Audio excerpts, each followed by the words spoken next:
Something remarkable just happened in Japan.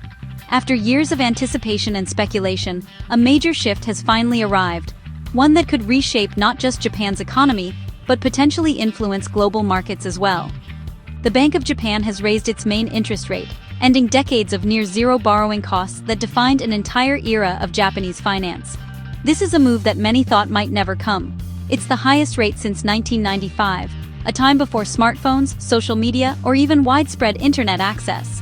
Back then, Japan was still reeling from the burst of its economic bubble, and the world was a very different place. For 30 years, Japan waged a relentless battle against deflation, keeping interest rates at rock bottom in hopes of sparking growth and encouraging people to spend. The country became known for its ultra-low rates, a policy that shaped everything from consumer habits to corporate investment. Now, the BOJ is signaling a new era. The battle has shifted, from fighting falling prices to the challenge of controlling inflation, a problem that Japan hasn't faced in decades. The decision was unanimous, a rare show of confidence among policymakers. It's a clear sign that Japan's long economic slumber may finally be coming to an end, and that the central bank believes the country is ready for change. Why does this matter? Because Japan's low rates didn't just affect banks, they shaped the entire economy for a generation. Businesses, workers, and families all adapted to a world where borrowing was cheap, but growth was slow. Deflation made people delay spending, hoping prices would fall further. This hesitation stalled growth, making it hard for businesses to invest or raise wages. By raising rates, the BOJ is betting that rising wages and steady inflation will drive sustainable growth. The hope is that people will feel more confident about the future, and that businesses will invest in new ideas and technologies. This move reflects years of subtle change and a newfound optimism. It's the result of careful planning, gradual shifts in policy, and a belief that Japan can finally break free from its economic stagnation. Wages are finally rising, giving people more to spend and helping prices increase at a healthy pace.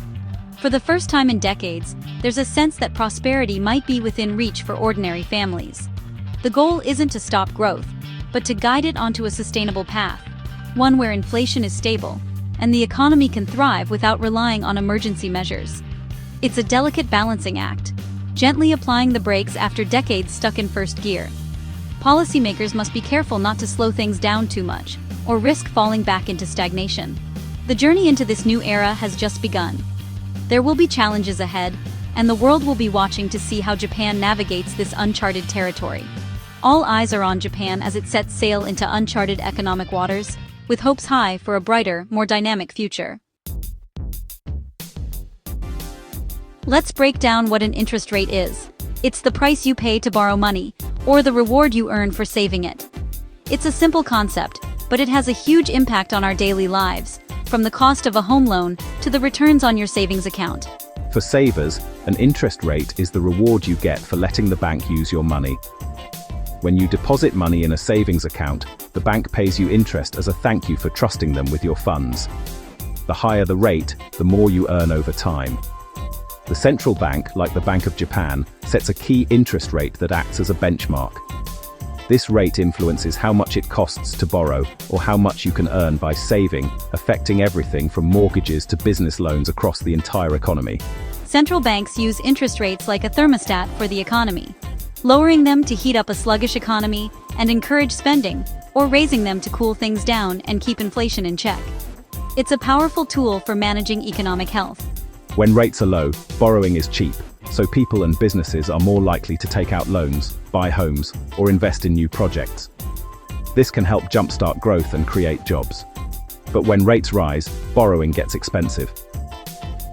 People may hold off on big purchases and businesses might delay expansion. This slows down spending and helps tame inflation, keeping prices from spiraling out of control. Japan kept interest rates near zero for decades, hoping to fight deflation and encourage growth. This was an unusual experiment in the world of central banking, and it shaped the country's economy for a generation. Now, with inflation finally rising, the Bank of Japan is carefully raising rates to prevent the economy from overheating. It's a big shift after years of ultra-low rates. The goal is a soft landing, cooling inflation without causing a recession or hurting growth. It's a delicate balancing act that requires careful timing and judgment. It's a tricky maneuver, demanding both skill and a bit of luck. but it's necessary for stable, long-term growth and the health of the economy. The BOJ is now attempting this delicate balance, trying to guide the economy through uncertain times. The world is watching closely to see if Japan can pull it off, as the outcome could shape global economic trends for years to come. To understand this rate hike, we need to look back, not just a few years, but decades into Japan's economic past. In the late 1980s, Japan's economy was on fire. The country was a global powerhouse, with soaring stock markets and property values. Tokyo was the world's most expensive city, and optimism seemed endless, until the bubble burst in the early 1990s. Stock and property prices crashed almost overnight. Banks were left with mountains of bad loans, and the economy entered what became known as its lost decades, a period of stagnation and uncertainty. Deflation set in, prices fell year after year, people delayed spending, and growth stalled. Businesses hesitated to invest, and consumers grew cautious, waiting for better deals that never came. The BOJ slashed rates to zero and even negative, hoping cheap money would revive spending. But even with borrowing costs at rock bottom, demand remained weak. The bank also used quantitative easing, pumping trillions of yen into the economy, buying government bonds and other assets to flood the system with cash. For nearly 30 years, Japanese people lived with near zero rates, no real returns on savings, and a stagnant economy. Many retirees saw their nest eggs shrink, and young people struggled to find opportunities. This policy kept businesses afloat but failed to spark dynamic growth. Small businesses survived, but innovation and risk-taking faded. The ultra-low rate era became Japan's economic reality, shaping a generation's outlook on money, work, and the future. It was a desperate measure to fight a persistent sickness, an economy stuck in a cycle of low growth and low confidence. Now, with the first real signs of recovery in decades, the BOJ is finally changing course, signaling hope for a new era. The long winter may be ending, and a new season of opportunity could be beginning for Japan. Japan is ready to try something new, with fresh ideas and renewed optimism for the future. The world is watching to see if this gamble pays off, and whether Japan can finally break free from decades of stagnation. The stakes couldn't be higher, for Japan and for the global economy. Why change course now? For the first time in decades, Japan has consistent inflation above the BOJ's target. Wages are finally rising, creating a positive cycle. Higher pay leads to more spending, which supports higher prices and more wage growth. The weak yen, caused by low rates, made imports expensive and fueled inflation. The BOJ's rate hike is a vote of confidence. Japan's economy is strong enough to stand on its own. Governor Ueda believes this new dynamic will continue.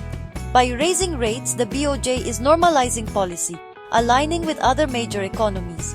It's a cautious but clear signal. Japan's long economic winter may be giving way to spring. The BOJ is betting on a new era of growth. The world is watching to see if this optimism is justified. What does this mean for ordinary Japanese people? Borrowing will get more expensive. Mortgages, car loans, and credit card debt will all cost more. The era of ultra-cheap loans is over.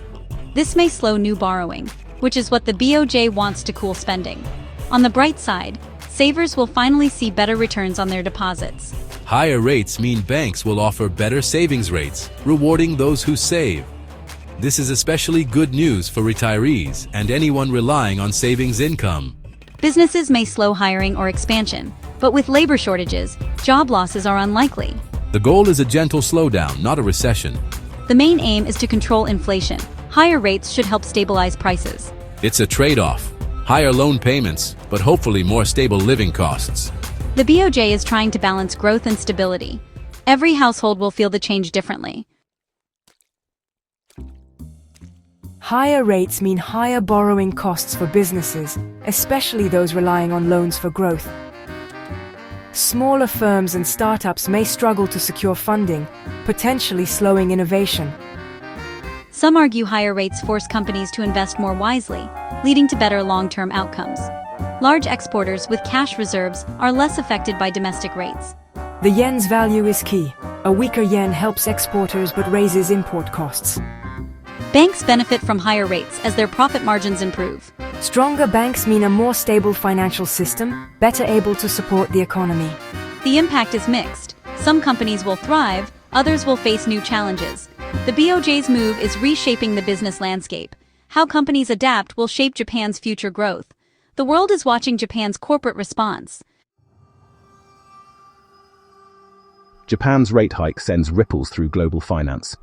For years, Japanese investors sent money abroad for better returns, the yen carry trade. With higher rates at home, some of that money may return, affecting global bond markets and currencies. A large-scale return of Japanese funds could raise borrowing costs in the US and elsewhere. Surprisingly, the yen weakened after the announcement, as the BOJ signaled a slow pace for future hikes. This keeps the interest rate gap wide, encouraging continued yen selling for now. Changes in the yen's value impact global trade. Stronger yen makes Japanese goods pricier. Weaker yen boosts exports. The BOJ's policy is a balancing act with global consequences. Every move is watched by markets worldwide. Japan's decisions now shape the global economic landscape. The BOJ's decision drew mixed reactions. Approval, concern, and debate. The government worries about higher debt costs, which could squeeze public spending. Even within the BOJ, there's debate about how fast to raise rates next. Some fear inflation could overshoot, others worry about stifling recovery. Economists are split. Some see this as overdue normalization, others fear it's too soon. Smaller firms and rural areas may not feel the benefits yet. The path forward is risky, with no clear consensus. Japan's leaders must tread carefully. The big question, what's next? The BOJ says more rate hikes are possible if the economy stays strong. Future moves will be gradual, with decisions made meeting by meeting. The bank is aiming for a neutral rate, neither stimulating nor restricting growth. Japan must adjust to a world where money has a price again. The yen's performance will be crucial, affecting exports and imports. Japan stands at a crossroads, sustainable growth or a premature slowdown. The BOJ must navigate carefully to avoid past mistakes. This rate hike is just the beginning of a new chapter. The world is watching to see which path Japan takes. The stakes for Japan and the global economy are enormous.